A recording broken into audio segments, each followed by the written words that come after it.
Paddy Galloway. This is the guy that's worked with everyone from MrBeast to Red Bull on their YouTube strategy.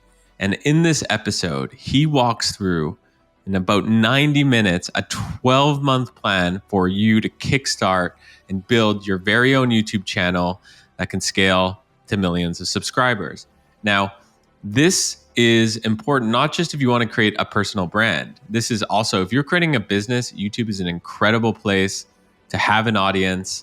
And he walks through this whole YouTube cheat sheet, which he prepared for everyone on the Startup Ideas podcast. You're going to love this episode. It's long, I will say, but if you stick through to the end, you'll know more about YouTube than 99% of people.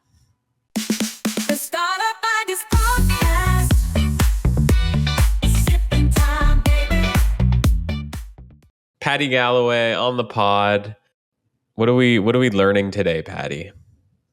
I'd love to give your audience a bit of a cheat sheet into YouTube strategy, because this is what I do all day, every day. This is what I focus my life on. And I think if by the end of this podcast, I can sort of dispel a few myths and give people some good ideas of how to tackle what is, in my opinion, the best platform to grow an audience on, I think that would be a great use of time. I mean, I'd be honored.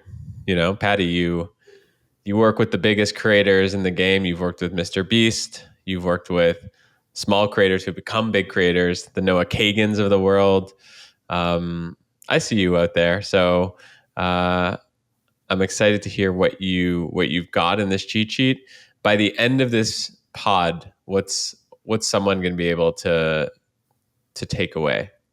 I think the main thing for me when it comes to the sort of basis of what I teach with YouTube is that YouTube is not a video platform. Like, everyone thinks YouTube is like YouTube videos, obviously. And, you know, I'm being a bit silly, but realistically, most people look at YouTube and say, I need to make a video. What I love for people to think about by the end of this call is, I need to make a video, but before that, I need to understand what video to make, the strategy behind choosing ideas, packaging. So when a YouTuber says packaging, they're referring to title, thumbnail, basically like the packaging of a product. Just in how when you're building a startup or a consumer product or whatever it might be, you have to think about your marketing, your branding, your packaging. The same is true for a YouTube video. And that's a big difference when it comes to other platforms, like even something like a TikTok where content is served to you. YouTube, there is still that decision made by the user of clicking on a video. So I'd love for people just to have a really good understanding of how to think about that. And I also have a bit of a month by month plan. So if anyone is, you know, watching this podcast and is like, hey, next 12 months, I want to like build a channel, maybe for their personal brand, for their company, to just like learn the game of YouTube. I have a month by month, really simple plan that people can follow. So yeah, if we kind of change some hearts and minds about how this platform works and give you a plan, I think that's a really good use of time. Before we get into that, why should a founder or someone building a business even care about YouTube? I mean, that's actually a really good segue to start screen sharing, because I actually put together a little sheet with some points on why I think YouTube is so important. So let me just start sharing my screen and I can actually get straight into this. Nothing gets people on this podcast more excited than when the guest starts sharing the screen. Oh, like dopamine, just let's go. All right, Paddy's sharing the screen. What do you got? Amazing. So I'll talk a little bit about this graph in just a second, but this is a viewership graph for long form views for one of our clients. And there's a point here I really want to make, but I think when it comes to why YouTube, which is literally the question on top of this page, like why YouTube? Why should I put focus on YouTube?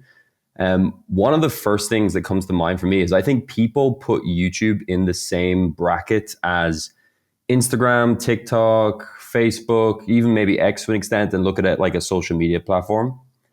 But when you look at who YouTube are competing with, and when you look at what YouTube is becoming, to me, it's much more like a streaming service. It's much more comparable to a Netflix or an Amazon Prime in how people actually consume content nowadays. Like, for example, this might shock some people in the audience, but for a lot of our biggest clients in my company, we're getting 60, 70, sometimes as high as 90% of our viewership from TV. So from people watching on TV as their primary device type. So I think there is this kind of perception that YouTube is like this, oh, you're on your phone, you're flicking through cat videos or whatever. But in more recent years, I think that's changed to being, hey, this is actually a streaming service. This is TV. This is TV in 2025 and beyond. So I always like to sort of start with that point of like, no, this isn't just Instagram or TikTok. This is its own streaming platform. And the interesting thing, if you look at data, Nielsen actually put data together. YouTube, when you look at the total time spent streaming content on YouTube, it's the biggest streaming service in the world. So more people stream content on YouTube than on Netflix or any of these other big streaming platforms. So it's the biggest streaming platform. One of the reasons I think YouTube is so useful for founders or just entrepreneurs in general is the fact that it's not just I post a video and then that video does okay, and then I post another video and that does okay. I almost like to look at YouTube content like digital assets. And people might have heard that term before of like, oh, create digital assets online. But I think every YouTube video I post, I try to view it through the lens of this is almost like real estate on the internet forever. And to kind of back up this point of like evergreen content, I'll bring us to this graph here. Let me just zoom in a little bit so people can see it quite clearly. But this is just month over month viewership. Again, for long form, no short form included on this graph for one of our clients. And you can see in the month, this is viewership from videos we posted inside the month. So inside the month of June, we did 2.6 million last year in 2023. And on the bottom is catalog. So videos posted before the month. And you can kind of see that in the month viewership is very up and down. We usually have like quite slow starts of the year. You see like 1 million in 2024, January and whatnot, because we just don't really have a consistent schedule all the time, and things can happen. Some videos perform, some videos don't. So you see this very like up and down sort of cycle of in the month viewership. Then you look at your catalog. You see like in the month of December, we did 27.9 million views. So this is just the December that went by, 27.9 million views from videos posted outside of the month of December. So older videos. So we kind of have nearly 30 million long form views coming in every month from the catalog. And you can see this number is a lot more consistent and is growing over time versus in the month being a bit more up and down. So I really like to look at YouTube like, hey, this is a platform where you can make content that lives forever. And I don't think that's necessarily true of a lot of other platforms. It's true for things like search, like Google search. You make a blog post, it might be very evergreen, but we do look at like X, and we both love Twitter, X, and use it very heavily for promoting ourselves. But I could make a banger tweet. It could get 600,000 impressions in 24 hours. But after that point, it's pretty dead. I think Instagram is pretty similar. TikTok has some like evergreen longevity of content, but does nothing it, really dude? compares. By the time we launch this podcast, actually, it'll be January 15th, so it'll still be live. But yes, I hear you. Quick break in the pod to tell you a little bit about Startup Empire. So Startup Empire is my private membership where it's a bunch of people like me, like you, who want to build out their startup ideas. Now they're looking for content to help accelerate that. They're looking for potential co-founders. They're looking for tutorials from people like me to come in and tell them, how do you do email marketing? How do you build an audience? How do you go viral on Twitter? All these different things. That's exactly what Startup Empire is. And it's for people who want to start a startup but are looking for ideas, or it's for people who have a startup but just they're not seeing the traction that they need. So you can check out the link to startupempire.co in the description. My question I'm just looking at this. I'm like, yeah, I buy that videos are digital assets. But when I think about making content for myself, one of the things I've noticed is if I newsjack, meaning if I create a video that, is based on some news event, like TikTok is shutting down, here's the 5 things you need to do. Those videos end up outperforming by 2, 3, 4, 5x. So how should people think about, newsjacking timely content versus what you call evergreen content? And could newsjack content become evergreen content? Totally. Yeah. So I think that's a really good point, because like a great example you'll see is sometimes like a YouTube strategist like myself will be like, you should spend more time making videos. You should make really quality videos so they become evergreen. But if a channel that's audience is news based, covers the California wildfires, 3-4 weeks after it's happened, no one cares. The news has moved on. So I think that's a really good point. I think I always like to think of channels. If you are a channel that covers a lot of news events, you're either all in on news, and then you have to sort of admit that you're not going to see good catalog viewership, at least compared to what you could do with other formats. But for most channels, I don't think, even in your case, I don't think you're all in on like being super time specific all the time.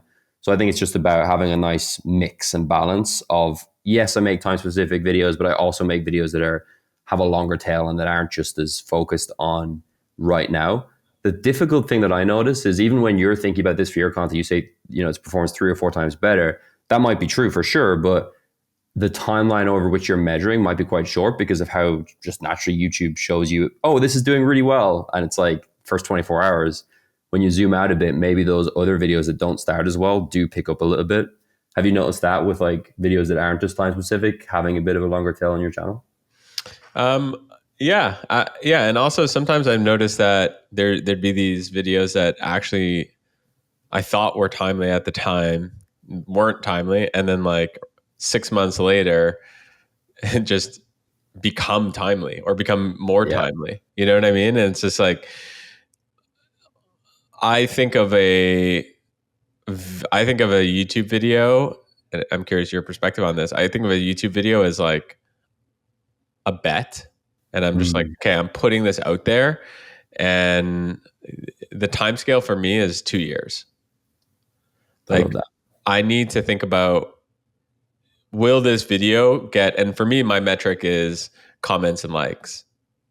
If I see, like, I care about views way less than comments and likes, because the comments and likes to me tell me, am I pulling on the heartstrings of people? Am I actually creating value? Am I actually getting them to think? And if I do that, then to me, it's worth reinvesting in content, in video content, because yeah.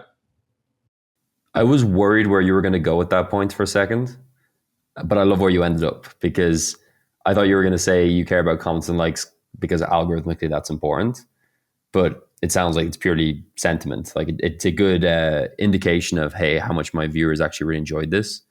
Versus, yeah, like for example, comments have no algorithmic weighting. Like YouTube don't look at comments for video performance, but it's a great indication of, hey, like especially with an audience like you have here that is quite like a tribe of people into similar things. I guess that's a really good like noise indicator of how well you've done. Well, I think for me, like, what gets me really excited is when people use the comment section as like a social network. I think that's a good milestone for any creator. So when people, for example, a Startup Ideas podcast, if people are like, I really like this idea, I'm looking for a co-founder, and someone, like, people have commented before, being like, DM me on Twitter or whatever. To me, that's like, a sign that what you've built is working. Yeah. Yeah, I love that. I love that. And that also just made me think as well, is like in this first point of streaming service versus social, I think what's interesting is like YouTube has that kind of like time spent that you get from like a streaming platform, as in how long you're spending with the viewer. But there is like some social media components, which is a comment section. Like Netflix doesn't have a comment section. So you feel more connected to a community than just watching content. 100%. All right, let's keep going. Totally. So yeah, really do like to look at content evergreen. I think that is a really good point though. Not everything is evergreen, but there is like algorithmically nothing that punishes older content. If older content started getting more views than newer content on YouTube, that's what would be promoted. There's no like bias towards new content on YouTube. In my experience, I'm curious what you think about this, Greg, but in my experience, from comparing it to other like marketing forms, like I find that YouTube converts second best only to email when it comes to selling to a product, when it comes to selling or promoting a service, I find YouTube converts really, really well compared to other platforms, at least at a per user basis. So that's also something to really consider, as well as like you can build really big audiences on other platforms, but YouTube, especially if you do have like a quite defined, clear audience you're going after, I find converts really, really effectively. Now, this might not be as big of a factor for people in your audience, but it's also worth mentioning, and I'm sure you've noticed this as well yourself, is like you're kind of getting paid to make advertising content in some ways. Like your content is advertising what you might provide or do, or even if it's just purely because you want to build community, you're getting paid to do that. YouTube have AdSense built in. I would say the kind of range I give most people here is if you have a Western audience, if your audience is primarily English speaking in America, Canada, UK, Europe, you're probably going to see a $3 to $10 RPM. So that's the amount you get paid per 1,000 views.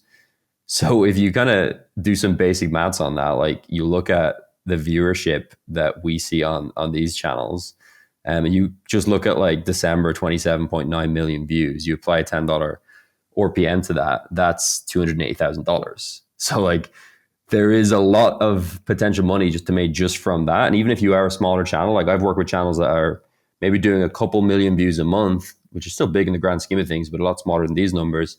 They're promoting a service, they're promoting their book, their service, their product, whatever it might be, but they're still making 20, 30K a month from YouTube kind of seamlessly. And the audiences are also so used to advertising that it doesn't have any cost really when it comes to frustration or people feeling like you're selling too much, because this is just so seamlessly integrated that it's like, I can just turn this on and make money from my content, which if we're being honest, although we don't want YouTube to hear this, like most of us would make for free. Like we don't need to get paid directly from YouTube. It's like such an extra little bonus that I think is great. Another thing is it's really hard, which could be seen as a bad thing, but I think when you compare it to other platforms, YouTube is the hardest, or one of the hardest to master, which means there is a big moat. I think it's hard to compete with someone who has a good understanding of YouTube and knows how to make content on the platform. And I do think there is more barriers to entry, but that makes it a bit more predictable and more stable. Of if you get good at this, you can consistently grow audiences on YouTube. And it's kind of how I made my career. I've been doing YouTube since 2007. I've just got really good at growing YouTube channels, and I find lots of people enter the space, and I still have that advantage of I know these skills. I've been through all of these different journeys of these different channels, and that's a hard skill to compete with. Whereas I have some friends that are into like growth hacking on Instagram, which I used to be into at some point as well, and other platforms. And there does seem to be more of a kind of like fast turnaround over marketing tactics that are working. Like, how can we kind of like game this system really quickly? And then that gets overutilized, move on to something else. There's forms that takes on YouTube, for example, like a new video format that everyone's copying or whatever. But generally, the platform is just a bit more stable and mature. And you just need to be able to make really good videos. And if you can do that, you're going to do well on the platform. Kind of building on the same point, stable, there's no ban coming for YouTube anytime soon, at least not that we know of. I think I feel good building a house on YouTube. And as much as I really like X and I admire Elon in many ways, like I do sometimes feel a little bit unstable on X. Obviously TikTok, if you have a TikTok account right now, you're feeling a little bit unstable. I know there's that quote of like, building on rented land, and, it's still owned by YouTube, but it's an American company, super stable, makes really good money, has good leadership. I've met the CEO of YouTube, and, I felt really good about him. That doesn't really mean that much, but I felt, wow, this guy is really prioritizing creators and prioritizing the platform. So I think that's worth considering if you're willing, because it's such a big thing to invest time into, like with this previous point of how hard it is, that if you want to decide if that's a good use of time, I think this is a platform that's going to be around for indefinite. Like this is here. Something as well that maybe is a point that doesn't need to be made too much, but anyone that has a kid, younger siblings, like it's kind of crazy how popular YouTube is with those younger demographics. So this is off the top of my head, but I believe total market share of the streaming market for the US as a total number is about 10%. YouTube, 10 or 11%. I've seen it get as high as 13%. with 2 to 11-year-olds, it's 33%. So that's 33% of basically what they're watching is YouTube, which is kind of crazy. And again, when I look at any of like younger siblings or cousins that are in that age cohort, they're watching YouTube pretty much exclusively on their iPads, on their TVs. And all those viewers are going to grow up and still watch YouTube in different forms. They're going to, want to learn about business. They're going to want to learn about different things your audience might be building products and offerings around. I like to look at YouTube as like pretty stable algorithmically as well. It's not always the popular narrative, but having built on this platform for years, like what works now hasn't changed that much from what has worked in the past. And that's kind of my previous point around it's less lottery based. There's more stability. There's not as much sort of gimmicks and growth hacks. And when I first started on YouTube, I mentioned 2007. Back then, it was like the Wild West. Like I was, doing some outrageous things to exploit things I noticed around YouTube's algorithm, like different things I could put in a title, different things I could put in a description. All that doesn't work anymore, which sucks in some ways because it was so fun, but it's actually good now because it means that, okay, we kind of understand the rules we're playing with. There's no way to really exploit this system like there was previously.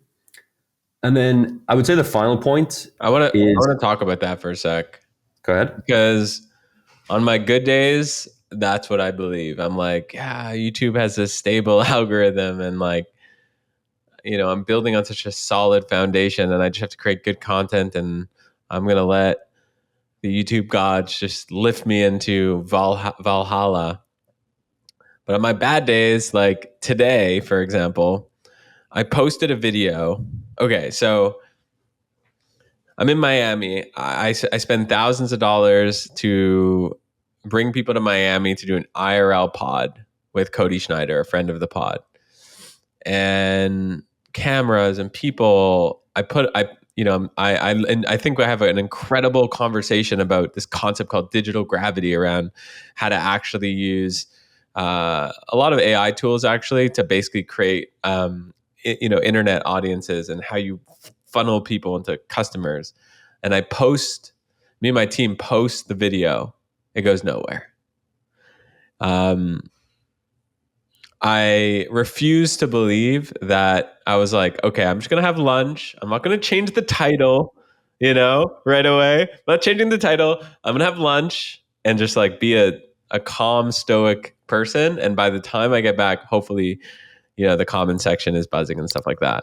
And by the way, I'm not talking about views. To me, like, again, likes and comments. Yeah.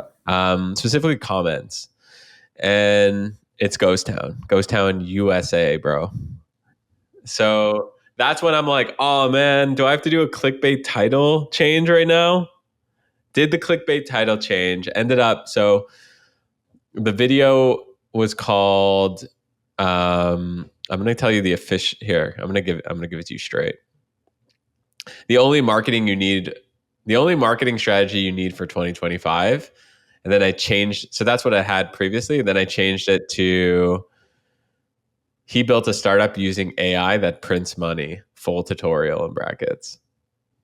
Put that, it's right now it's already at 3 on 10, 10 in an hour, it went from a 10 on 10 to a 3 on 10 and the comment section and everything. And it's like, damn it. What do you think? What do you think about that? Well, I think what you're describing is a very it's a common thing that YouTubers often find, which is like, hey, like I've put effort into something, because you described this was like IRL, you got these cameras, spent this money, you put effort into something which is important, but it's less important than packaging.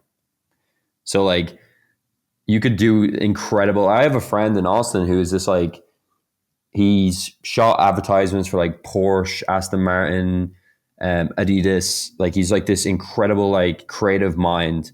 He gets no views on YouTube. His videos are incredible. Every time I watch them, I'm like, this should get more views. But it's because his content isn't packaged. He's not actually a really good title thumbnail wizard when it comes to his content. So the point you're making, I don't think that contradicts the point of that YouTube is a stable algorithm. It's just that maybe you dislike a little bit of what that game is in that sense. Like, hey, I put this effort into something that wasn't rewarded. But to me, I would look at that and say, well, it's still, even if something is focused on being quite clickbait in some ways, or like being over the top, exaggerating, like using superlatives, at least we can say, well, that's what works, and we can build around that. Yeah. Don't hate the player, hate the game type thing. It's like, Yeah. I'll tell you what works from that experience. It's like the only marketing strategy you need in 2025, dude, no one's looking for a marketing strategy.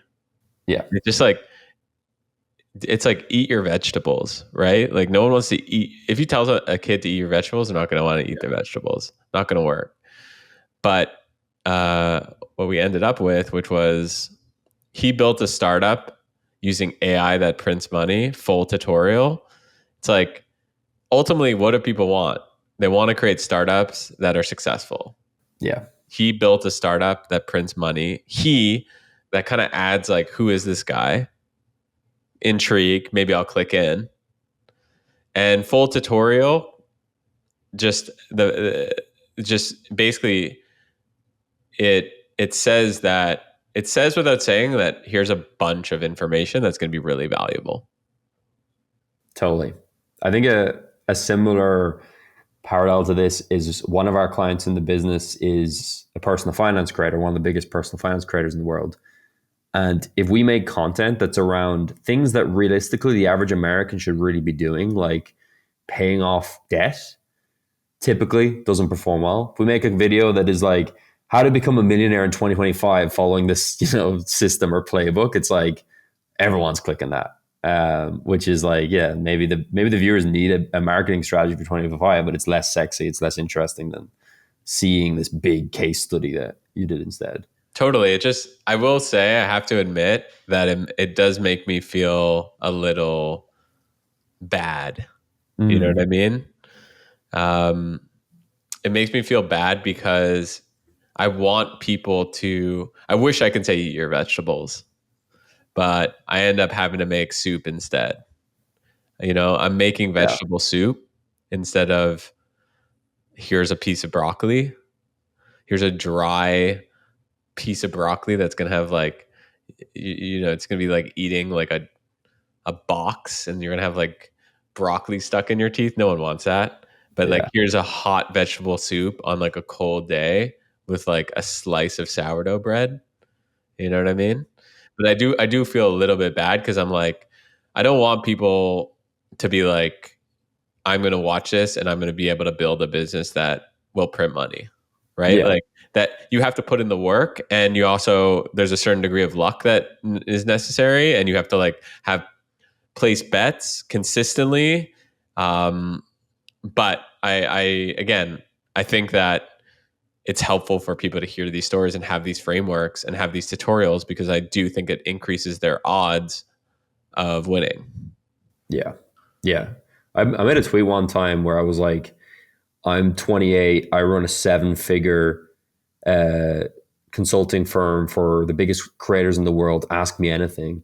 And someone in the comments replied saying like, how do you not be so arrogant or something? And I was like, I know how to not be arrogant. It would just get no views.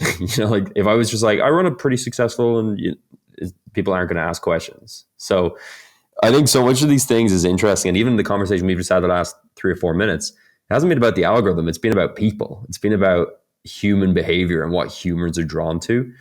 And I think what helps me sleep at night when, I'm coming up with title thumbnails that are on the verge of being more clickbait is always like, if I feel that the video has really good value in there, and has like a good message and can be really good content this person should have watched, then to just sell them on getting them in there, to oversell them a little bit on getting them in there, is the price I pay, for my conscience.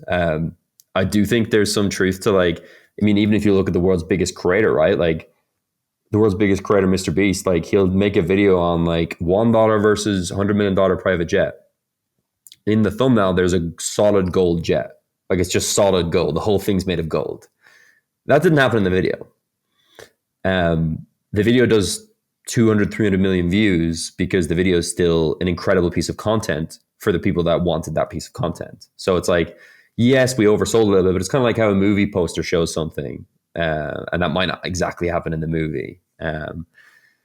So yeah, I think it's part of the game. It is like a human experience. It's a human thing of like, like I wish people would just watch what was actually important, and didn't need to be like sold. And sometimes when the audience members give some backlash, it's kind of funny because it's like, well, stop clicking on it then. Like I have, like you're the guys that like make me have to do this, because every time I package it in the way that is more authentic to what it is, you don't click.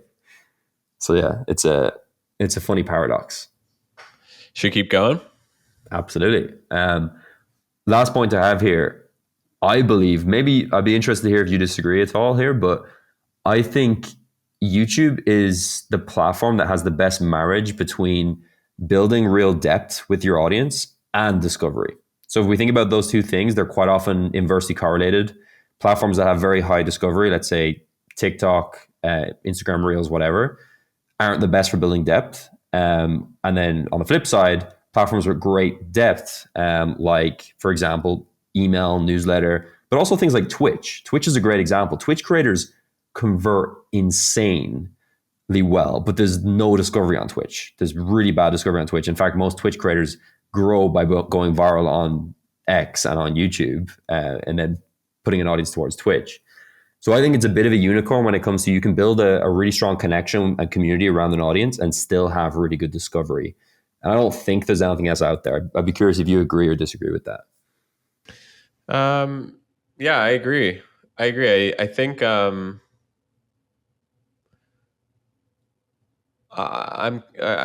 tell you how I think about YouTube. It relates to this, and you can tell me if I'm thinking about it wrong or right.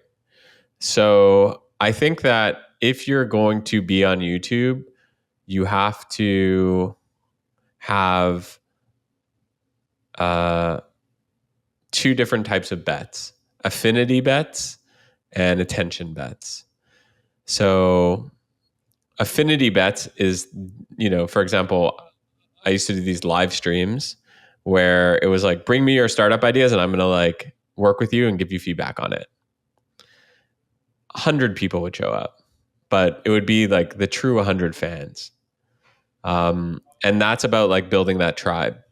Attention bets are what we kind of talked about before, which was what's something that like top of the funnel, like pick your niche and then actually pick your sub niche. Cause I think if your high level niche is going to be too big. If I would have picked business, that's too big, but I picked startup ideas. It's like a sub niche, right? So pick your sub niche and then think about what's top of the funnel for that sub niche. And I think that if you do 2/3 attention with 1/3 affinity, it's probably your recipe for success. Yeah, I like that. But dude, you're like the pro. I'm just like, don't know what I'm doing putting out content. You know what I mean? This is just like based on what I known building on YouTube over the last few years. This is what I've learned, but I could be completely wrong. No, I think you're hammering on a good point though, which is like I mean, even here's a great case study of this, right? Noah Kagan. You mentioned Noah Kagan earlier in this conversation as someone we worked with. When I first started working with Noah, he was doing 10, 15, maybe 20,000 views a video. At our height of working together, we were doing 400 or 500K views a video. But in doing that, because that was, when we met with Noah's team, they were like, we want to increase views. So I'm like, okay, we will work on increasing views. But what happens in doing so is, we go so top. Like I like your example of like looking at the very top of the niche, the broadest videos in the niche. We went so focused on making formats around there that then on this kind of beautiful like 360 that can happen on YouTube, I think Noah kind of looked at it and was like, okay, now I'm getting loads of viewership, but when I want to promote something or when I want to make a video that's talking about me or my stuff, it does terribly. So I'm almost like being like negatively reinforced to not do that. And then I've kind of made a prison for myself of making these viral videos, which is the cost of going viral, which is like, hey, like if you want to go really broad, there is a downside, which is you're not going to be able to do whatever you want. You're going to have to pander to an existing audience. And there are exceptions of that. Some creators who just like say, I make whatever I want, and they can be very loud about how silly it is that everyone else panders too much to their audience. But I'm like, you're a unicorn. Like Casey Neistat, I love Casey Neistat to bits. I'm not going to listen to him too much when it comes to YouTube strategy because he's a unicorn. Like his like sense of what's good is so strong that he can make great videos. And I also still don't fully believe that he doesn't at least pander a little bit or think to the audience a little bit, because I believe everyone does on some level. But with most of our clients, like I always like to look at it like, how do we sort of establish the rules for what videos need to get made? And some of these points I'll bring in as we go through this screen share together. So how do we establish the rules of like what's big enough for us, what's like an idea that will do well, and then mix in, you use the word affinity, whether that is like community, whether that is like things you're generally passionate about, mix that into those ideas or after those frameworks have passed. So like, can this video do this, this, and this? And then also, can we include this in the video, like some form of community, passion, whatever it might be? I have found that what's interesting is like everyone on the surface says their goal is to, grow the biggest YouTube channel, at least when they work with me. But I've just noticed from observing people that you kind of have to let them at least one in every 5 or 6, just let them try something and do something. And some creators call it like 1 for me, 1 for the audience.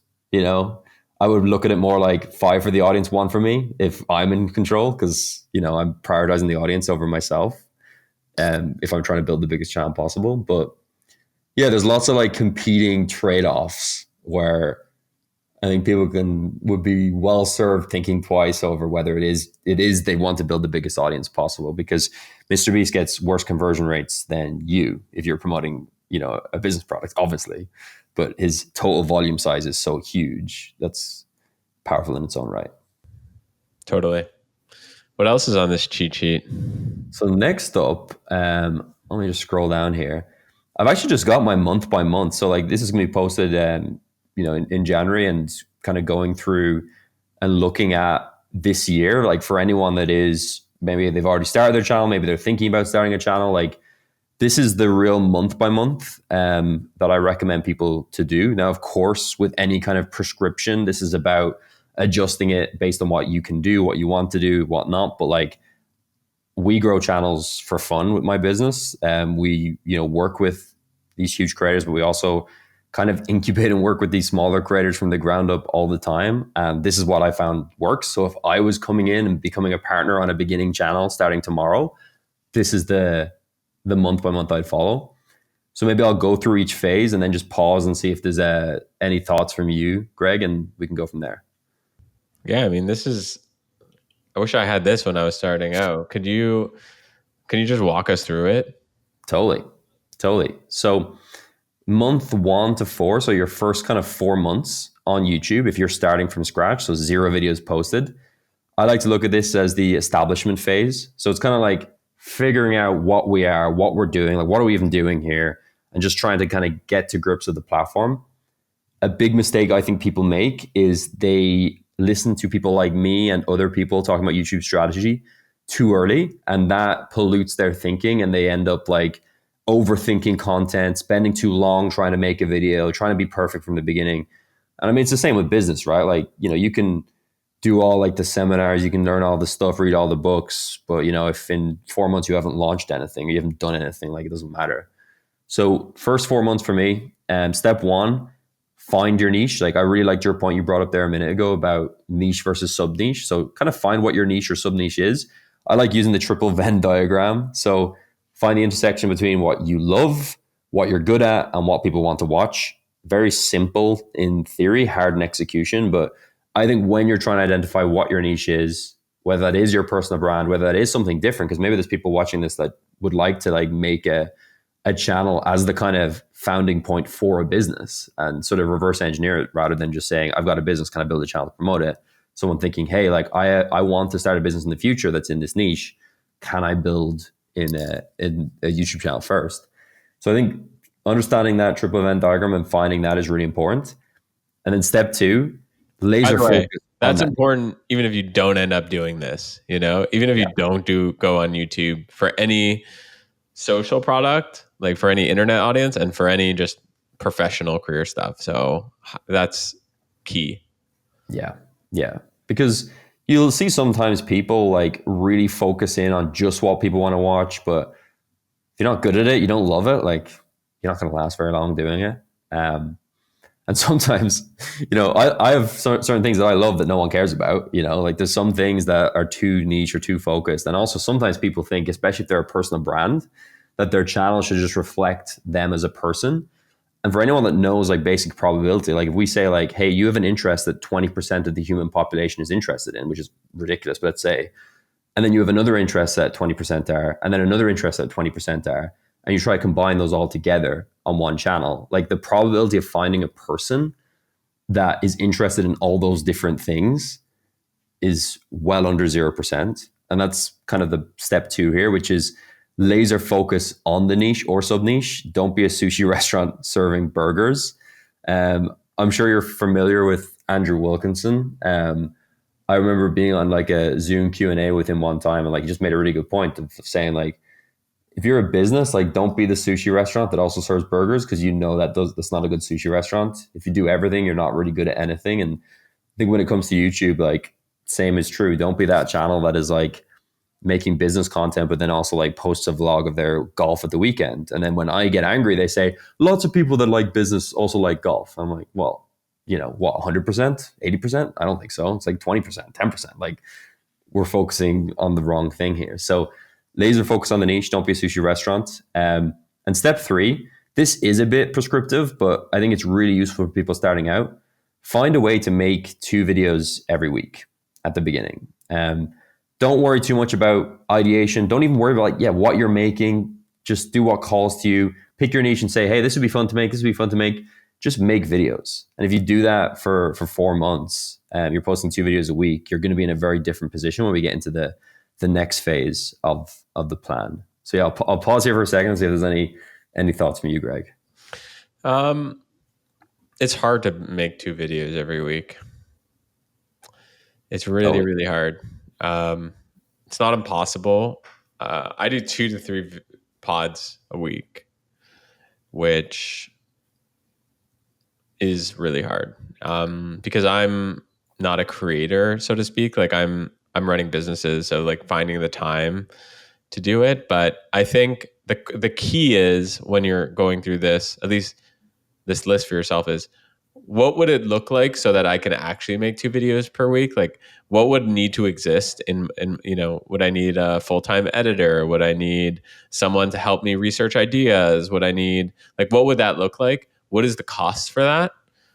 And then what do I think the ROI could be? And actually doing a financial model for YouTube. Like, I don't think a lot of people do that. I don't think I've ever seen that. Like even you saying it, I'm like, because I think I have a biased view because people that I typically work with are either creators that are all in on just being a creator, so they're not doing this as an extension to their business, or they're Fortune 500 companies who are like, right, write the check, we don't care, like we don't need to think about that. I guess I think about it more like SEO. Like when you think about SEO, you think about, okay, I'm going to spend $5,000 a month to create X amount of pieces of content. And then based on that, I'm going to get Y amount of visits. And then each visit is worth, Z amount of cents. So I think that, and this is probably something that you can use ChatGPT to help you actually pretend you're a financial modeler for MrBeast. Pretend like you're starting a new channel and you're starting from scratch and you have no help from anyone else. Maybe you have one Twitter account with 600 followers. Assuming I create 2 videos per week, what do you think, based on XYZ? And then you get like a first version of a financial model. And then from that, you can edit it. Yeah.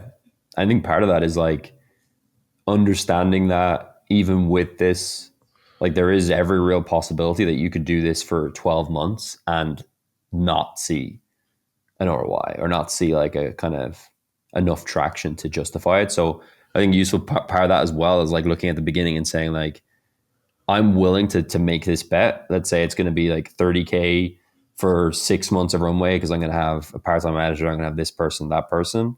And to me, spending 30K on this to try it for 6 months is worth the potential upside that I think this can bring me.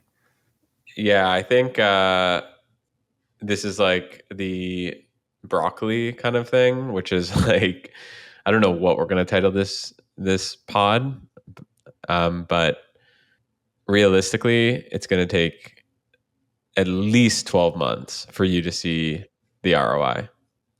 So we have this. I have this like cohort based program we just call the YouTube Accelerator, and I'm not bringing it up to plug it because we're not actually taking applications right now. But the interesting thing is like one of our like things we look for is you have over 1,000 subscribers and you've posted over 50 videos before we let you into the program. Because I find that like that is like the awkward phase. That's the kind of figuring it out phase. That's the kind of necessary like steps you have to put in before you're even primed for growth.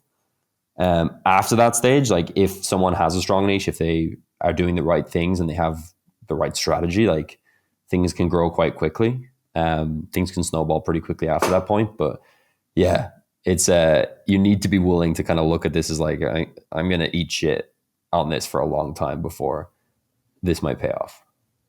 All right, let's keep But we going. won't title it this. We won't title it that. By the way, I'm going to. I think what we should do is you should title this podcast. Totally. I've titled nearly every podcast I've ever been on, and most of them have done well. So I'm totally down. Cool. All right, let's keep going. All right. So let's say you figure that out. You have, and when I say make 2 videos a week, like I agree, it's really hard, especially if this is something that you're only able to dedicate a certain amount of time on. But at the start, to me, it really is about numbers and just getting stuff out there and just getting used to posting videos and not really worrying too much about ideation. So like, let's just say you're a channel that wants to talk about AI startups. Like at the beginning, like maybe you're just filming a video on Loom, just walking through some thoughts, and you're just posting that video. And there's not much edits. You're just trying to make a basic thumbnail. At the beginning, I'm not really worried about that. I just want to kind of put something out there to just get into that habit of making content, versus like, trying to refine something really well at the beginning. But let's say you do that for 4 months. You are about 32 videos posted. Now we move into improvement phase. So we've kind of established ourselves as a channel. Really at this point, we're posting frequently and we have a laser focus on what that niche is. Now people often ask me like, how do I know if it's the right niche? How do I know if I should pivot? All these things, to me at least, are like the wrong kind of questions, because if you did this exercise at the beginning, we know you're in a niche that there is an audience for, and we know you're good at it, and we know that you love this niche. So the question isn't, or the solution isn't to pivot just because we haven't seen results. It's to keep focusing on this niche. I see these people, maybe you see these people in the business world, Greg, which is like, they're just constantly jumping between projects or ideas or passions, and they never actually really build anything of note because they don't wait long enough. It's like the fisherman who constantly moves his hook from the bottom of the ocean to a different spot every like 2 minutes and keeps missing the fish. So I think being focused on that niche you select and just committed to it is really important. Like in terms of selecting the niche, I know we're selecting it using the triple Venn diagram, but are you like that feels very human to me. I'm not saying that's a bad thing. It's like you kind of like, that's how I picked my niche with startup ideas. Yeah. It's not like I was like, oh, there's like demand with startup ideas. Just like it was what interests me. Do you have any tips for people with like how to jumpstart your ability to find your niche? If you do want to look at it at a more kind of data backed rather than human focused method, one thing you can do is use a tool.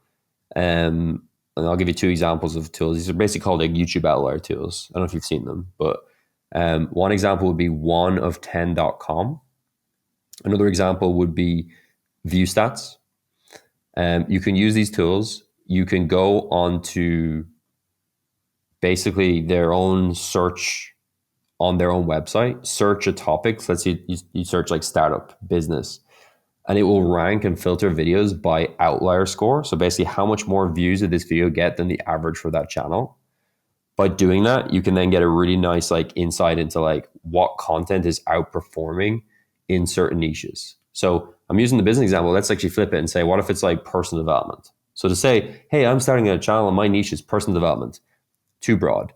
if we type in personal development or we search personal development content through one of these tools and we notice that content built around this certain shelf of self-improvement, let's call it like breath work or something, is outperforming the average by quite a bit right now, that could be a good sub niche to start in. Like focus on just breathing, breath work, breathwork's healing properties, whatever it might be, to be the focus for your channel. So that's one thing you can do that's a bit more technical than just human based, which is like try to see where the outliers are within a sub niche. Yeah. And what you'll find is there's always trends. Like what's fascinating to me is I remember it being in like studying self-development content in 2016, and cold showers and getting up at 5 a.m. was really popular. And it was just going crazy. Like people would make like cold showers are changing my life. Getting up at 5 a.m. is changing my life. And then everyone started doing it. And then, it kind of died down as an interest profile. And then it kind of resurfaces again and reemerges again. And it's like, if you want to find in your niche what's working right now, it's like look for what the outliers are right now in the niche. Yeah. And sometimes you're in the eye of the hurricane of the niche. So you know exactly what a particular niche or community is feeling at the moment, which allows you to create really well. But sometimes, and people, let me know if you want me to create a separate video or podcast around using some of these tools and to come up with ideas. Because I do find that's helpful too, like using view stats and some of these tools. Totally.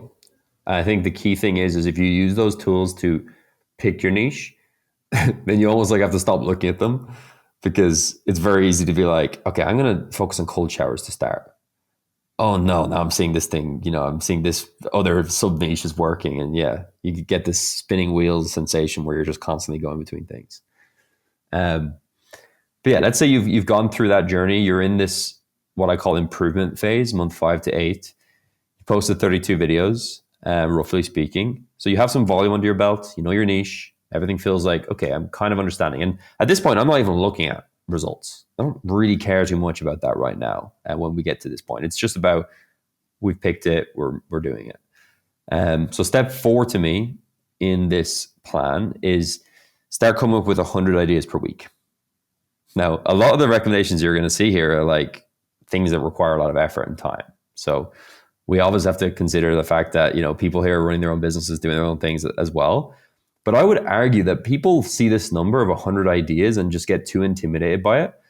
I can sit down and with a channel and come up with 100 ideas in an hour together. Just think about it. It's just like what is it, 1.4 per minute or something? Like you can write ideas down pretty quickly.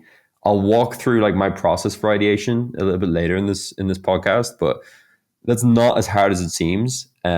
But if you're looking for like what is the difference between big creators and small creators, I feel small creators who are not growing put too much emphasis on like, I'm going to make this video and then committing to that video, sunk cost fallacy, just make it happen, put out the video. And they don't really have a process for like, was this the best idea I could have made? Did I come up with enough volume to really see if that is a good idea? So I really recommend people start investing into ideation at this stage, not in the first stage, because at that stage we just want to start making content. But at this point, 100 ideas per week, I think is a really good place to be. When I worked with MrBeast, for example, like I know that is like a crazy, top of the line example of YouTube strategy, but like ideas that would literally be considered like the lifeblood of that company, like video ideas. And you'd have spreadsheets with 20, 30,000 video ideas in them. And you'd have individual people whose each person was brainstorming, 100 ideas a day, just like consistently. It was kind of like an idea farm. And you don't have to do that, but yeah. Were they using tools, or it's more like they're drinking Red Bull and coming up with ideas? Drinking Red Bull, coming up with ideas. Yeah. Definitely like the tools, like I mentioned, the 1 out of 10s, the view stats, even just like using YouTube yourself and, searching for popular videos. But a lot of it is just like spamming ideas, honestly. And I really do think about it as like, so something I'll talk about a little bit later. And I read it, I believe, in a book about Steve Jobs, but this idea of like 110-1 when they were thinking of like innovations and ideas inside of Apple, just like realizing that some of it is just like volume. Like if you get enough volume, you put it into an effective filtering system, your quality is going to improve. And I think that's very true for ideation. And then my point here is like try to start brainstorming around outliers. So at the beginning, I do think it's very useful to focus most of your attention on, okay, we've established a channel. Now we're in the improvement phase. What is really working in the niche? Let's make a list of all the things that are working in the niche using tools like we've mentioned.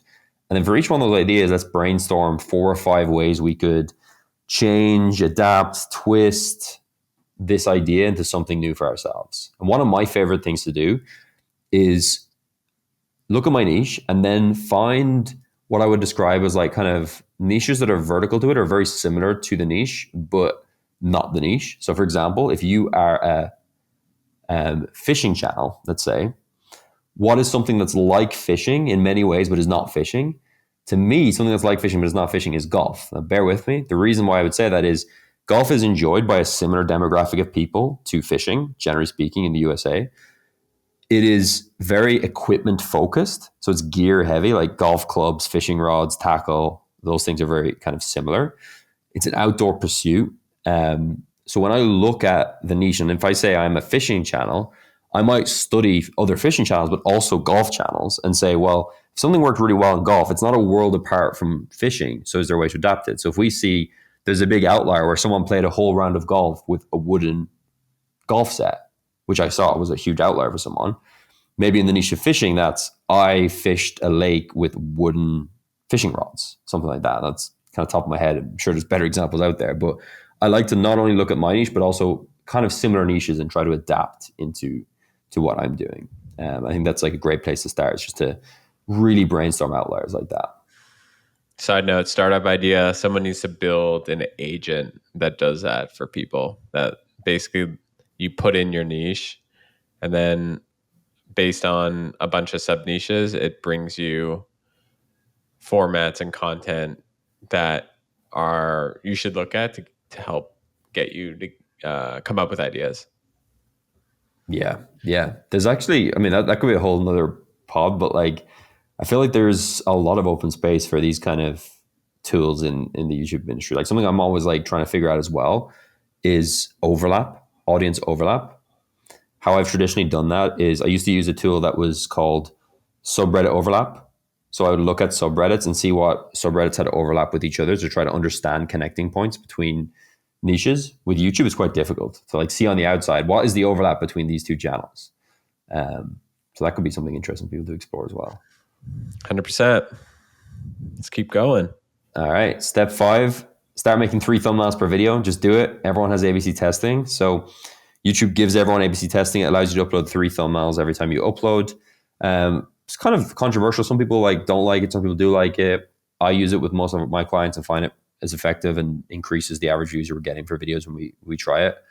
But even regardless of ABC testing, thumbnails are so important. They're kind of like the 20% of a video that gets 80% of the result in some ways.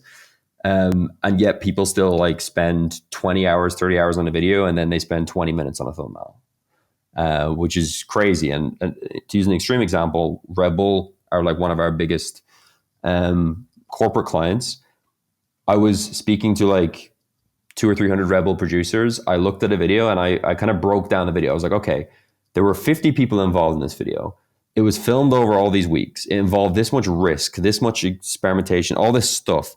And then, I mentioned the budget, which I can't mention on the video, but you can imagine big ass budget for this video. And then it was like, how long did we spend on the thumbnail? And someone was like, we made it like 20 minutes before upload. And I was like, if the thumbnail can lead to so much of a difference in performance, it can literally be like 50 or 60% of what makes a video effective on YouTube. And we're spending so much time, like hundreds, maybe thousands of total hours of employees working on this video. And then we spend 20 minutes on the thumbnail. It's just doesn't make sense. So while you're making videos, try to get to a place where you're making 2 or 3 thumbnail options per video. And I'm going to hit you with this, Greg. Do you do that right now for your channel? So I do it. I do 3 thumbnails and then we do 2 to 3 backup thumbnails. Great. Yeah. And I noticed just the other day, I got a comment being like, bro, stop changing your thumbnails. and I do hate to see that. Like people, it might not be a great experience for people who might not see a video when it first comes out and be like, oh, I don't have time for this right now. I'll get to it later, and then they have issues finding it. But guys, I'm trying to get the videos to be seen here. You know what I mean? Try to get that Yeah, comment section going. So I do it, and have noticed it helps. totally, totally. I would say stuff like that is definitely on the fringe, like people complaining about that kind of thing. Because at least generally, like for one, if someone has seen a video, sometimes people have this concern, but if someone has seen a video and watched a video, they're not going to get recommended again just because the thumbnail is different. So it's one thing. And then also, usually YouTube A/B testing will select one thumbnail and show that to a user, and then not change it for the same user as much as people think they do. But it can definitely happen. So it's interesting that you got that comment. Yeah, maybe it was like on. It sounds like it was. That was actually the first time I ever got it. So I didn't even know that was a thing. But yeah, maybe he was like on his phone and then he came home and yeah. So you're right. Do this, And then what do you recommend for tools in order to create thumbnails? Like, is Canva okay, or what do you say to people? Canva is like the very fundamental thing or platform you can use or tool you can use if you just want to make something that's like decent. If you want to make something good, like Photoshop is what I use and what I've always used for my thumbnails. And I think you can get to a point where you can make good thumbnails in maybe 5 or 6 hours of Photoshop learning. So like a Sunday. Because, and this is a point I have later actually, which is that the the correlation between being really good at graphic design and really good at thumbnails is actually pretty weak. I've tried to work with some of the best graphic designers in the world, and I've not been successful with making them great at thumbnails. I find some random kid on Twitter who's like just looking at thumbnails all day and making thumbnails. He might not have very good Photoshop skills. And if I showed the PSD file that he used in Photoshop and I sent it to a graphic designer, they would say this is a war crime. But he is able to make the thumbnails that people click on because he understands the psychology of a thumbnail more than just the execution. So I'd say for Canva's fine, learn some basic Photoshop. People always ask about like AI thumbnail tools. I find that AI can be good for like the base of the image you use, but you still have to bring it into Canva or Photoshop to like get it there. But using AI in thumbnails is not against YouTube's terms, contrary to popular belief, and a lot of people do it, and they're quite effective with it. But yeah, those would be the main tools. I think Photoshop, Canva. Also, thumbnail designers, like you can hire like a pretty cheap thumbnail designer. Like thumbnail design rates vary a lot. Like I pay $500 or $600 for thumbnails with like our biggest clients potentially, but there's definitely like a market for people that make thumbnails for like $50 to $100. Where do I find those people? I'm glad you asked. ytjobs.co, my own Actually, company, the world's biggest recruitment website for YouTube channels. Yeah. Well, I pull it up. yeah, pull it up. So yeah, I co-own this company, and we have. If I just go to talent here, I'm not even signed in, which is funny. But yeah, we literally have, I believe, 40,000 video editors, thumbnail designers, YouTube strategists, creative directors. We basically have like the entire YouTube workforce registered on the site, and you can post a job, and people can apply. You can filter by thumbnail designer. You can see all these thumbnail designers we have. Some of these thumbnail designers are going to charge a lot. Some of them are newer. Someone like Brittany. Brittany works with me. You can see some of the thumbnails she's worked on. Red Bull, Jesser, 22 million subscribers.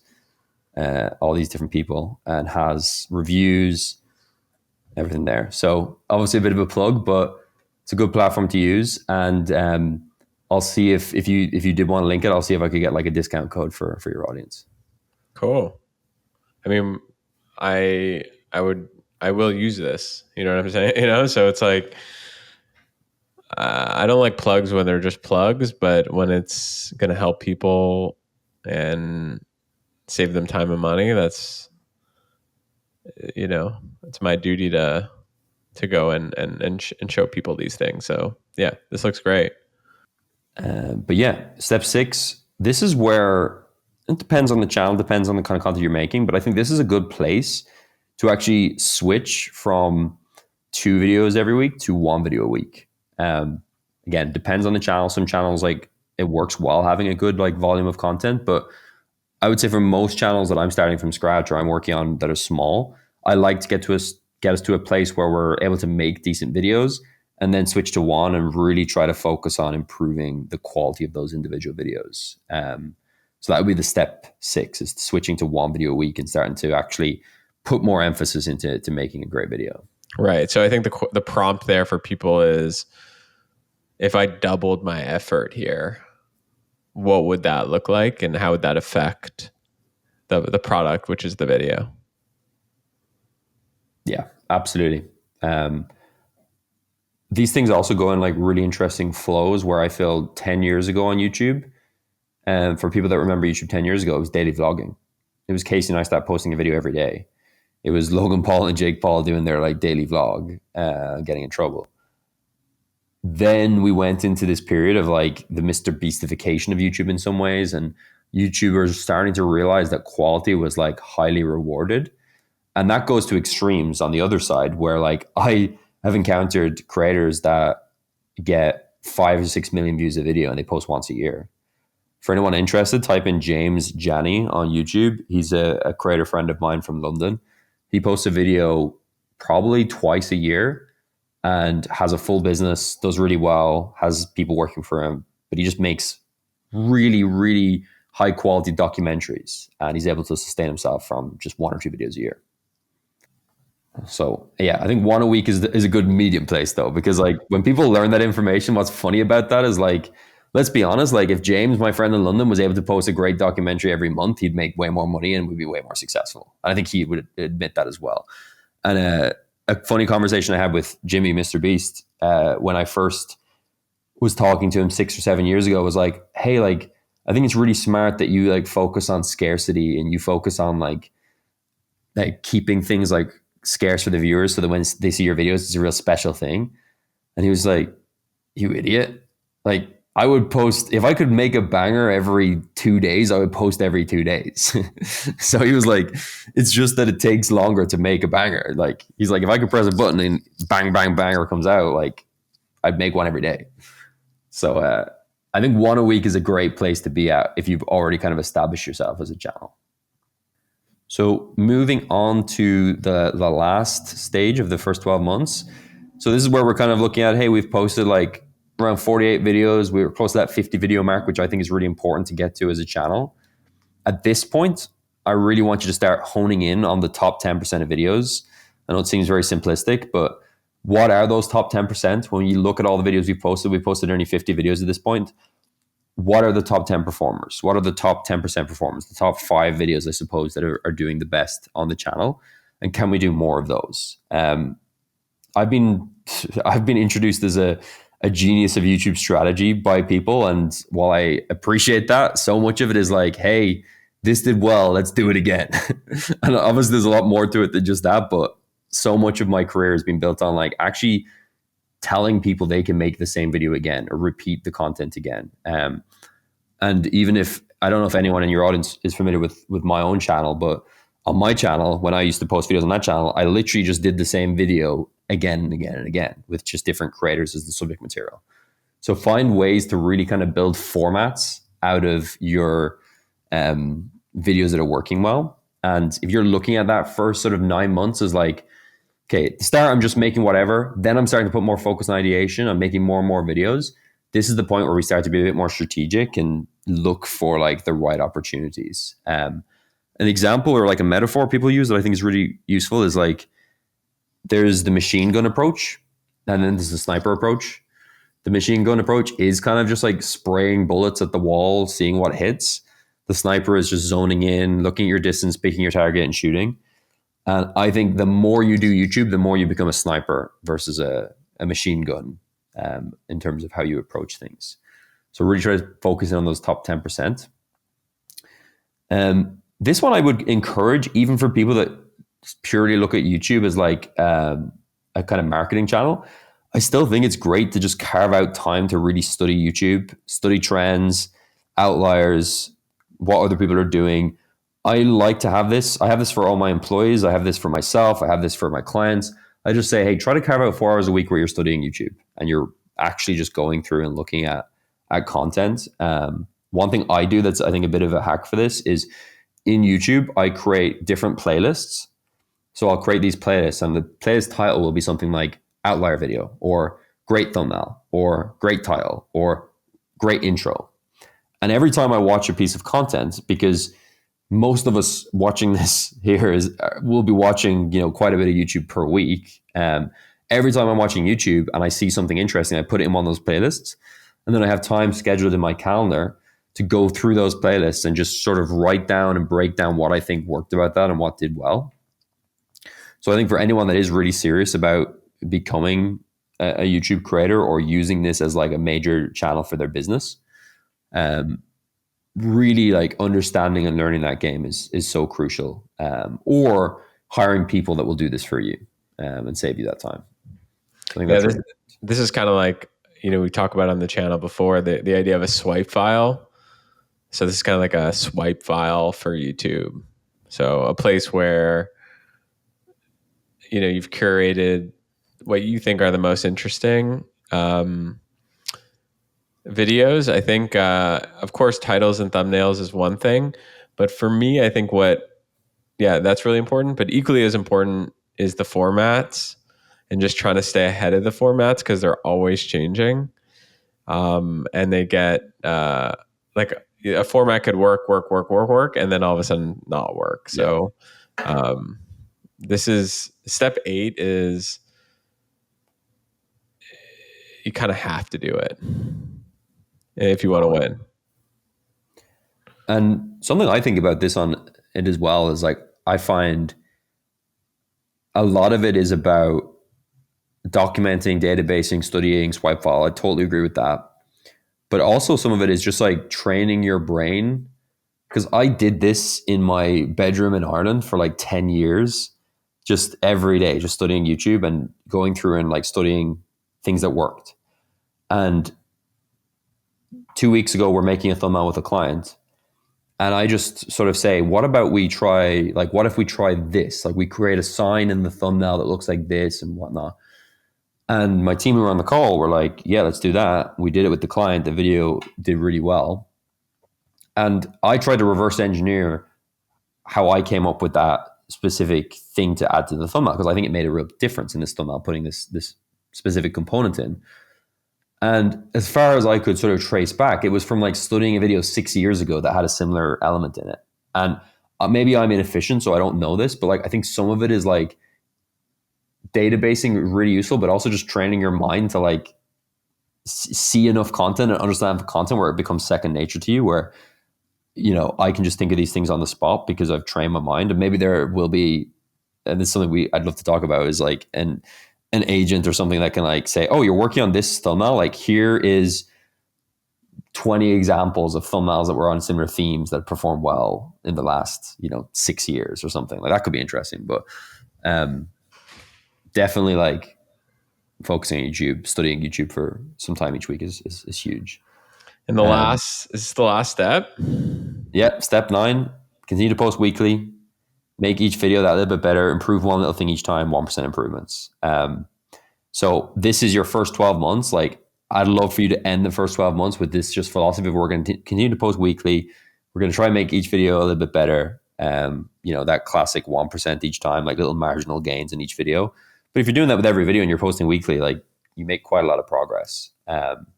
So this would be the last step of the first 12 months. And then there's a lot of unanswered questions, which we can jump into in some of the next pages.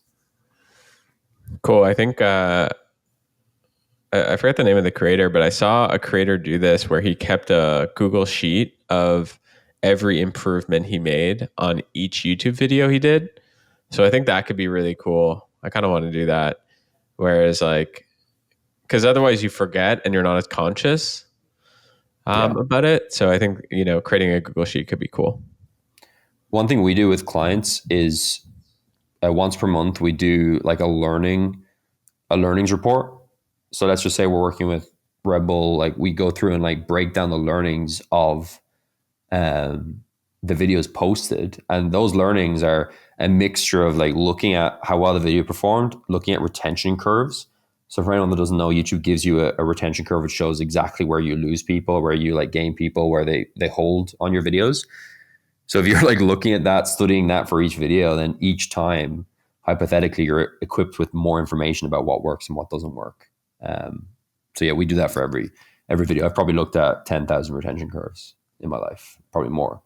And it just gives you a great insight into what holds attention and what loses attention. And some things would surprise you. Like even, this is just a bit of a side note, but a few years ago, I was looking at a retention curve with a creator and he was like, for the life of me, I can't understand why 10 minutes into the video, this was a 20-minute video. So 10 minutes in, I lost 5% of viewers, like 5% of people left. And for his video with how many views he was getting, that was like maybe 50,000 people clicking off the video at that point. And he was like, I don't understand it. And I watched the video and on the surface, there was nothing in it. Like he didn't like do a bad edit. He didn't like bring in something really boring. But what he did was he used language that made it feel like the video was ending. So he said, at the end of the day, the reason America pulled out from Afghanistan, because I think that was like the topic for the video, he said, at the end of the day, and viewers heard that and they were like, oh, the video's over, goodbye. And then when I brought up that point, he's like, that can't be right because they have like the progress bar. So they would have known that wasn't the end. I'm like, dude, have you seen someone watching YouTube? They're like one swipe away from changing content all the time. Like you're hanging by a thread the entire time. So if you give someone this indication that the video might be closing to an end, so like another language like this is like, you know, nevertheless, like I hate that word because that like makes people think it's like a summary of the video and it's going to end. So like to recap, another thing I hate, like whenever someone does that, I just like feel like getting sick. So little things like that you notice from studying retention curves, and these are the little improvements where you're like, okay, well, 5% of people left at that point in the video. It might seem like a small amount, but that's 50,000 people. YouTube is about marginal gains. It's also about marginal gains over competitors. So two videos being side by side by each other. If one video loses 5% at the 10-minute mark, and that's 5% of people that are not going to watch the next 10 minutes of content, and you compare that against a competitor who holds that 5%, it might be the difference in the video getting 1 million views and 3 million views. You know, that sounds ridiculous and that's really kind of stretching, but like these things really add up. So these small improvements can make a big difference to video performance. 100%. Awesome. So if there's time, we can jump into next here, which is just a real quick cheat sheet on ideas. So I've mentioned how important ideas are a lot on this podcast so far. So I just want to really quickly like run through like basically how I think about it. So this is like my diagram for sort of explaining how I think about ideation for YouTube. First of all, you have zero ideas at this point. You're just trying to understand like your strategy for your channel. So a lot of that is what's my niche, but also some of these frameworks, which I'm going to touch on in a second. Then you brainstorm 100 plus ideas, whether that's in a week, a month, but just brainstorm 100 plus ideas, ideally in a week. Then you apply elimination criteria. It's a classic funnel. You're eliminating at this point. Then you're left with, let's say, 10 strong ideas, and then you further develop one. So sort of 0, 100, 10, 1. That is the framework I've used for most of the channels that we work with.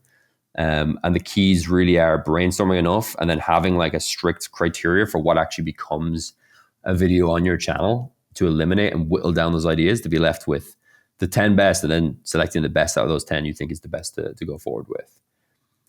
Two frameworks that I find are really useful for this. First one is CCN Fit. So what I notice, and this actually leads a little bit into your point earlier about like niches, sub niches, and then like what are broad videos in a niche versus like core videos in a niche. But generally when I'm ideating for a channel, like I always want videos to have CCN Fit. I want them to be appealing to the core, casual, and new.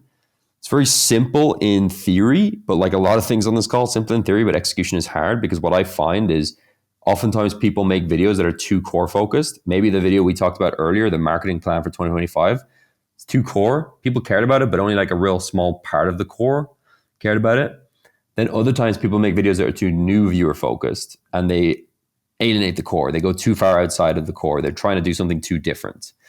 And I always like to sort of look at my videos and say, does this have CCN Fit? Like, does this hit my core casual new viewer on my channel. So I always like to say, does my like fan favorite viewer who watches everything I do, are they going to like it? And does this viewer who I have never heard before, never watched my content before, are they going to be able to enjoy and consume this content as well? So I think that's a really important framework to think about. And then I would say this is arguably the most important to understand on YouTube, and it's where almost everyone goes wrong, in my opinion, which is I like to build channels where each video, I look at it and say, does this have 80% plus? I should actually add like a plus there because videos can have higher than that, audience overlap. So I don't want to make two videos. Like everyone thinks, okay, I understand the niche thing. I should be in a niche. I should be a sushi restaurant that doesn't serve burgers, whatever. But then they still make content that jumps around too much between different things. They jump around too much between different topics. Like maybe it's you're a business channel, but you're covering videos that focus on like startups. And then you make videos that focus on like cash flow businesses that do 10 million a year that are already existing. And you don't make that interesting to the startup audience or whatever. So I always like to look at the content and say 80% plus overlap. We have to look at our videos and say, people that watch this video, 80% plus of those people could watch this video, could watch this video, could watch this video, could watch this video, and look at it like a catalog in that sense. And yeah, I find a lot of people just don't really grasp that as a concept, which is really interesting. That's what I'm talking about, man. I feel like I'm not doing enough ideas. I'm looking at this and I'm like, I'm like, I'm the idea guy and I'm not doing enough ideas, you know? Like, I feel like you do really, what I'm learning from you just taking me through this is you have to force force yourself is the wrong word, maybe add systems so that you're really putting out the ideas. It does feel like a volume game. Yeah. Like this to me is scheduled time. I think so many people just do ideation where they do like shower thought ideation, which is like, oh, I'm going for a walk. I'm in the shower. I think of an idea, write it down in my notes app. And that's something, but I like to schedule idea time. And I also like to use other people a lot for this as well, where I remember like working for a channel at one point and I would like send them like 3 outliers or send this, sorry, not them, but this college kid that went to the college I used to go to, 3 ideas. And then I would be like, these 3 ideas work for us. Brainstorm 50 ideas similar to this for each of these ideas. He'd come back with 150 ideas. I'd pay him $40. I would look at the ideas. I would go through and they'd be mainly dog shit, but there'll be some in there that jump out. There'll be something in there that sort of has a kernel or something I can work with. So I like to do this myself, but I also like to bring in other people for this. I've worked with big creators before that have like a Discord channel. We're in the Discord channel or the Slack channel, whatever it might be. If it's a community thing, school, circle, whatever you're using for community, you have a channel where people like contribute their own ideas as well. And it's almost like, how do we just have this huge funnel that's capturing ideas from everywhere? So I want the shower thoughts. I want the walk in the park and I think of an idea. I want those. I also want the schedule idea time. I want the idea. If I have a producer, an assistant producer who's joined one of our teams that we work with, who has never done YouTube before and just is like, hey, I just hold the camera. I'm like, I still want you to come up with ideas and see what happens. Because I'm a big believer that like anyone can come up with like an interesting idea for a YouTube video. And it's sometimes a benefit in someone that's outside of your world as well.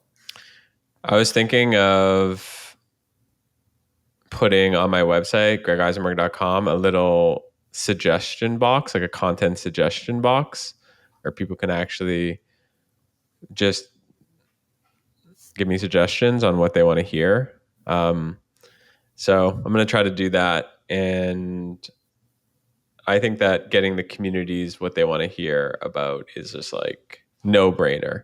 Yeah. So if you apply your criteria filter though, because the classic, like if I had asked people in 1910, what they wanted, they'd say a faster horse instead of a car.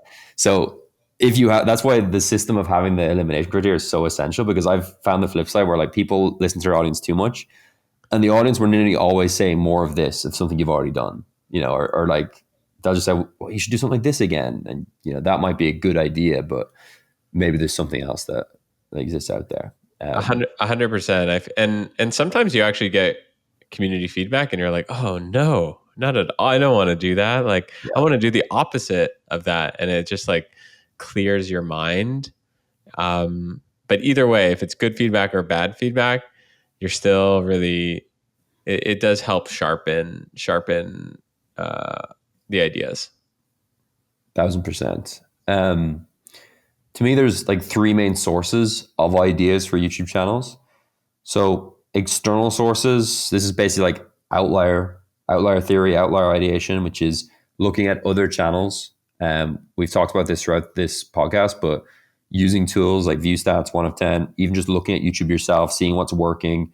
There's so many levels this can go to. Like another thing I've done in the past is create a dummy YouTube account and then only watch my channel on that YouTube account and then see what videos I get recommended, because YouTube's algorithm can serve you videos you might not have seen otherwise. Because let's say I'm a channel that just does startup ideas.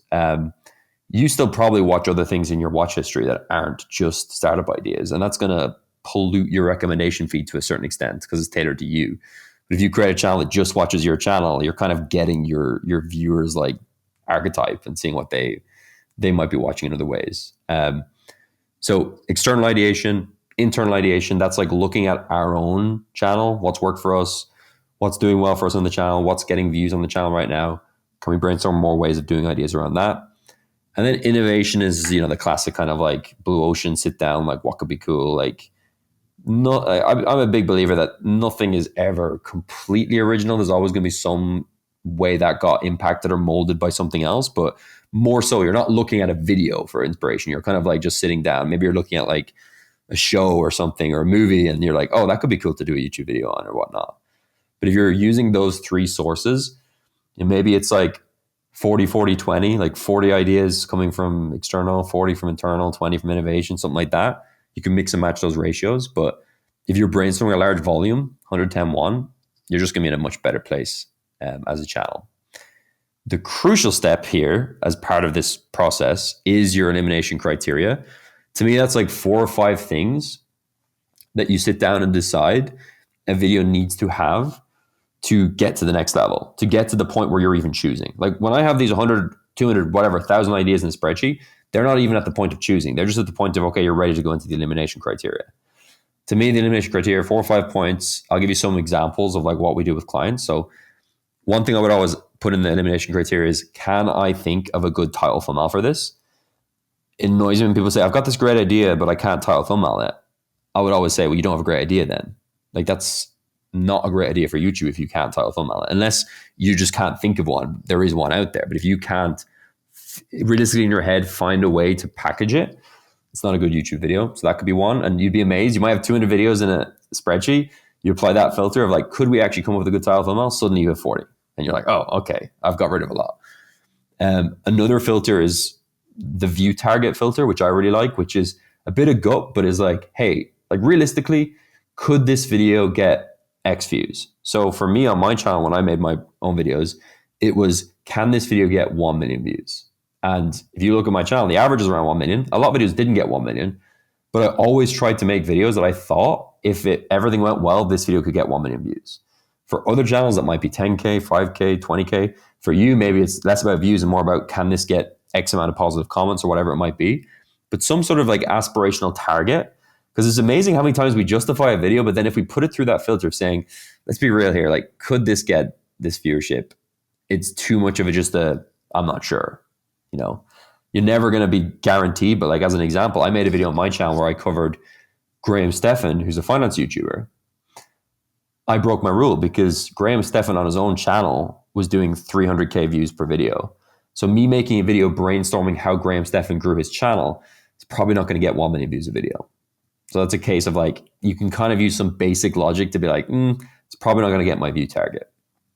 So I think those are 2 examples. Other examples might be like more kind of like holistic, like, does this excite us? Is it feasible? Like, is it physically feasible? Like, I did a BMX trick shot on the moon is a viral idea, but it's not feasible.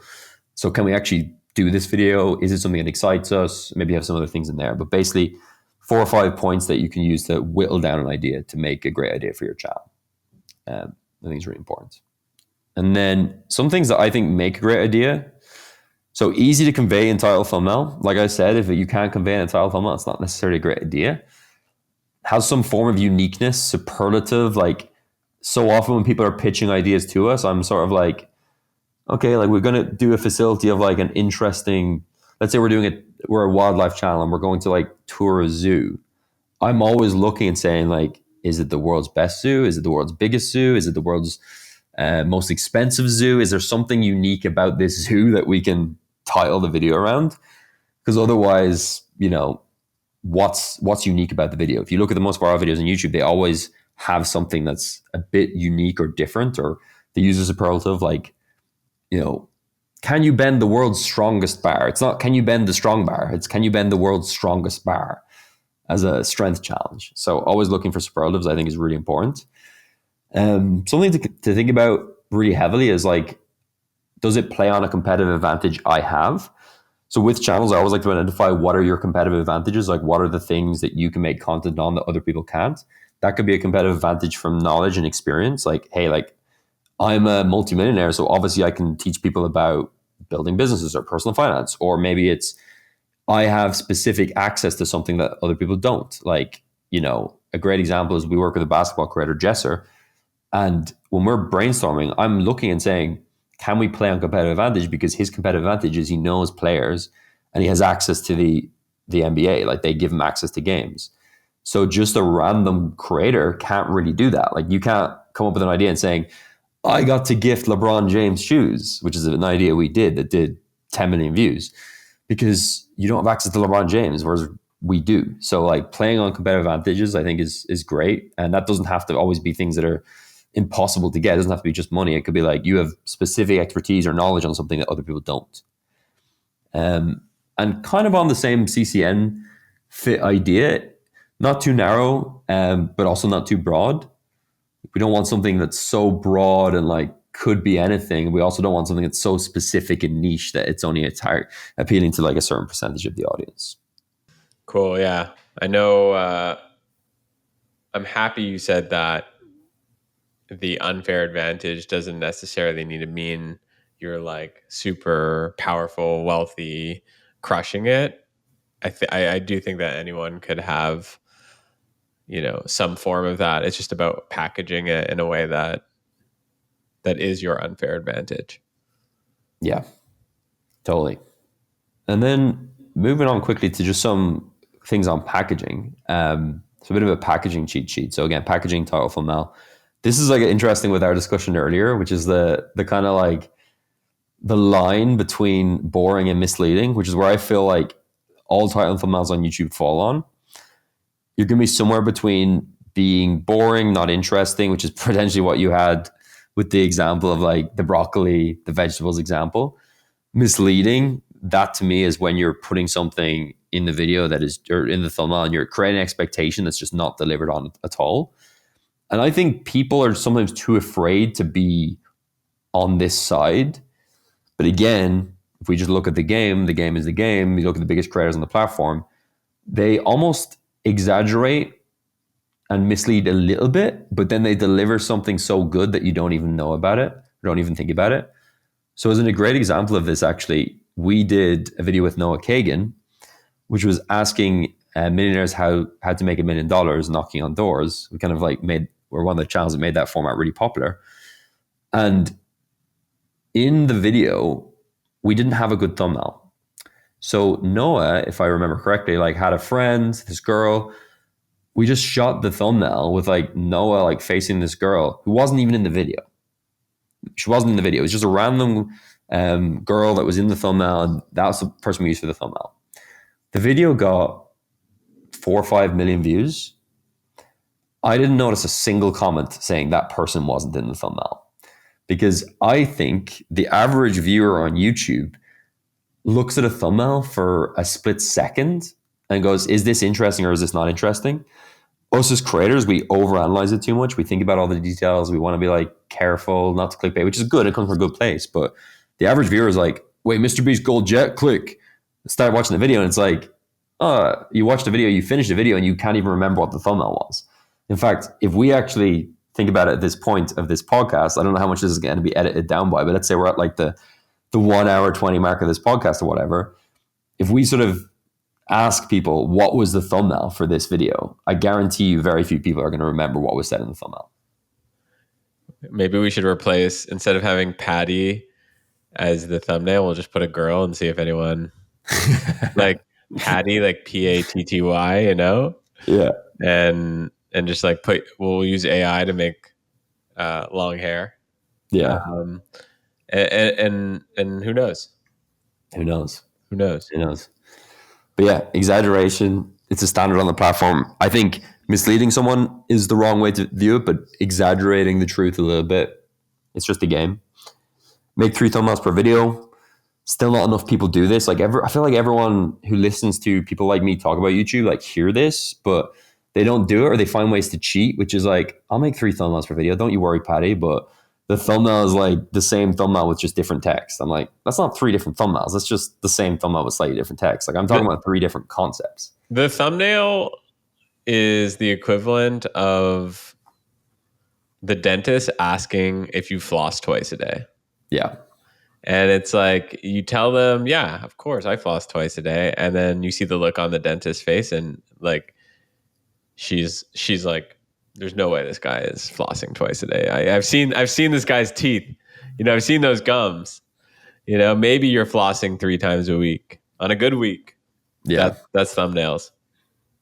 I love that analogy. That's totally true. Learn basic Photoshop, study outlier thumbnails. Being good at graphic design is not equal good at thumbnails. So again, people sort of like, I don't have time to master graphic design, but it's like, it's more about looking at what's working on YouTube and just learning how to replicate it rather than like, you know, learning all this advanced Photoshop work.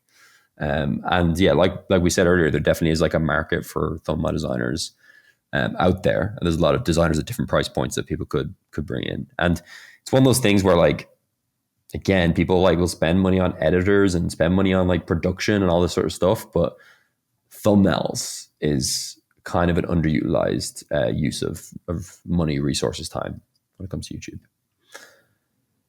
And when it comes to great packaging, some things I think about, titles, keep them under 60 seconds. Use like easy language, like easy to understand language. See if you can use like superlatives or like things in your title that make it unique and different to other videos on YouTube. Something I always think about, even if you are a search-based channel, is to focus on human interest, not algorithm. So without naming names of tools, there's been tools in the past that have been like, hey, like we'll help you optimize your title for search engine.